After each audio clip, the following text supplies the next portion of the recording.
Perkenalkan, nama saya Nilo Wahini Dewi dari kelas 11 MIA 2, nomor absen 24. Di sini, saya akan mengemukakan pendapat saya mengenai pentingnya Sumpah Pemuda pada masa kini. Sumpah Pemuda dianggap sebagai semangat menegakkan cita-cita berdirinya bangsa Indonesia, yakni dengan ikrar bertanah air yang satu, berbangsa yang satu, dan berbahasa yang satu, yaitu bahasa Indonesia. Sumpah Pemuda ini juga memiliki nilai-nilai positif bagi kehidupan sehari-hari yang bisa kita terapkan, yaitu nilai patriotisme, gotong royong, cinta damai, persatuan dan kesatuan, dan tanggung jawab.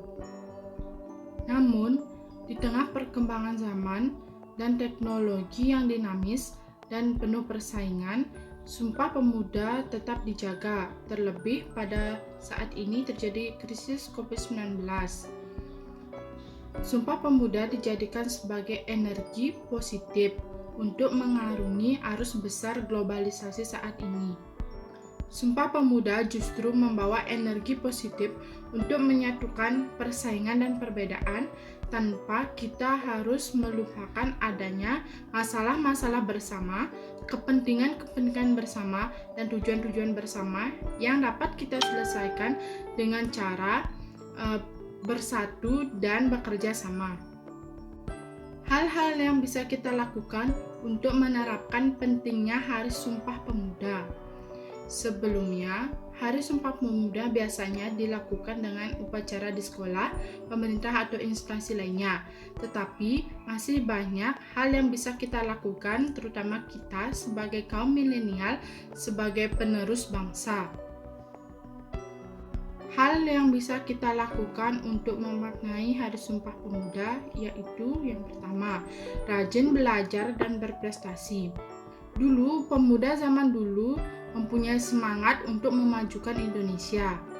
Hal itulah yang harus kita tanamkan di diri kita masing-masing. Yang kedua yaitu menjunjung toleransi. Saling menghargai atau toleransi merupakan satu poin penting untuk bangsa kita bersatu.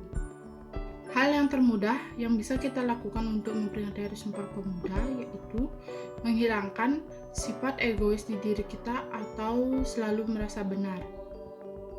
Yang ketiga yaitu kerja bakti. Kita bisa melakukan gotong royong atau kerja bakti bersama teman-teman kita melakukan hal-hal yang positif. Misalnya bergotong royong membersihkan halaman sekolah atau mengikuti kegiatan relawan untuk membantu korban bencana. Yang keempat yaitu kita bisa mengulas sejarah dan belajar budaya. Dengan demikian kita bisa terinspirasi oleh para pemuda pada zaman dulu dan kita bisa mengikuti perjuangannya. Yang kelima yaitu menjunjung bahasa Indonesia. Tidak ada salahnya kita jago dalam berbahasa asing, misalnya bahasa Inggris, bahasa Jepang, atau bahasa Korea. Hal itu baik untuk masa depan kita. Namun, kita tidak boleh lupa dengan bahasa Indonesia.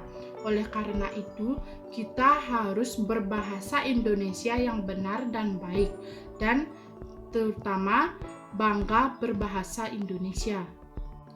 Nilai-nilai yang bisa kita lakukan pada masa kini, terutama dalam membentengi diri dari arus globalisasi.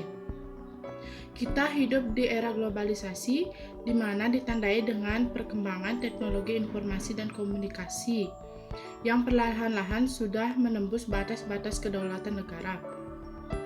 Arus informasi dan komunikasi yang semakin mudah dan terbuka memberikan peluang bagi kemajuan bangsa, tetapi pada saat yang bersamaan, arus informasi dan komunikasi memberikan ancaman, yaitu ancaman terhadap ideologi negara kita yaitu Pancasila, ancaman terhadap nilai-nilai luhur, ancaman terhadap adab sopan santun kita, ancaman terhadap budaya dan seni budaya kita, ancaman terhadap warisan kearifan lokal bangsa kita.